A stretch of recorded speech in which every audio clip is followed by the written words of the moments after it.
பிரியமானவரே, இந்த வீடியோவில் பாவத்தை குறித்து பேசும்படியாக தேவ ஆவியானவர் ஆலோசனை கொடுத்தார். இங்கே சொல்லப்படுவது யாரையும் குற்றப்படுத்தி அல்லது தவறாக நியாயம் தீர்த்து பேசுவது நோக்கம் அல்ல. என் ஜனங்கள் அறிவில்லாததினால் அழிகிறார்கள் என்று கர்த்தர் எச்சரித்து இருக்கிறார். ஓசியா 4:6.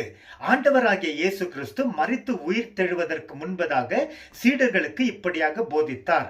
நான் பிதாவிடம் சென்ற பின்பு பரிசுத்த ஆவியானவரை உங்களிடத்திற்கு அனுப்புவேன். அவர் வந்து பாவத்தை குறித்தும் நீதியை குறித்தும் நியாய தீர்ப்பை குறித்தும் உலகத்தை கண்டித்து உணர்த்துவார். யோவான் 16:5-8.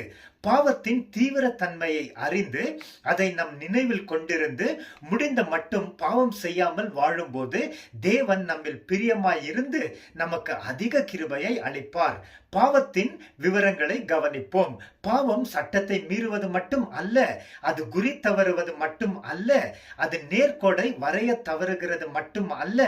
பாவம் நன்றி இல்லாமை, அவமதிப்பது மற்றும் கேலி செய்வது, மேலும் தேவனுக்கு எதிர்த்து நடப்பது. பாவம் ஒரு மனிதன் தன் கையை உயர்த்தி தன் தந்தையின் முகத்தில் அடிப்பது போல் ஆகும். சங்கீதம் 103:3 கர்த்தர் உன் அக்கிரமங்களை எல்லாம் மன்னிக்கின்றார் என்று வாசிக்கிறோம். அக்கிரமம் என்கின்ற வார்த்தை பலமான அர்த்தம் கொண்டது. அதில் கொடுமை, மிருகத்தனம், அநீதி, ஒழுங்கின்மை, பயங்கரம் என்ற தீமைகள் நிறைந்து இருக்கிறது. பாவத்தை குறித்து பரிசுத்த ஆவியானவர் யோவான் அப்போஸ்தலர் வழியாக விவரித்து போதித்து இருக்கிறார். சில வசனங்களை கவனிப்போம். நீங்கள் பாவம் செய்யாதபடிக்கு இவைகளை உங்களுக்கு எழுதுகிறேன். ஒருவன் பாவம் செய்தால் நீதிபரராக இருக்கிற இயேசு கிறிஸ்து நமக்காக பிதாவின் இடத்தில் பரிந்து பேசுகிறவராக இருக்கிறார். நம்முடைய பாவங்களை நிவர்த்தி செய்கிற பாவ நிவாரண பலி அவரே. முழு உலகத்தின் பாவங்களை நிவர்த்தி செய்கிற பலியாக அவர் இருக்கிறார். 1 யோவான் 2:1-2.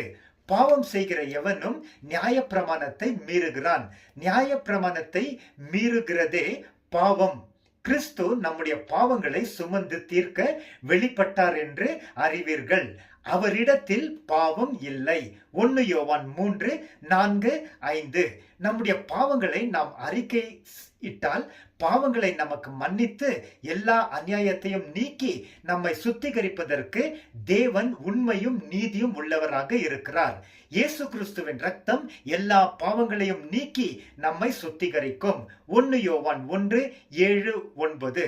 பரிசுத்தமாக வாழ்ந்து தேவனை தொடர்ந்து மகிமை செய்வோம். அவருக்கே மகிமை உண்டாவதாக. ஆமென்.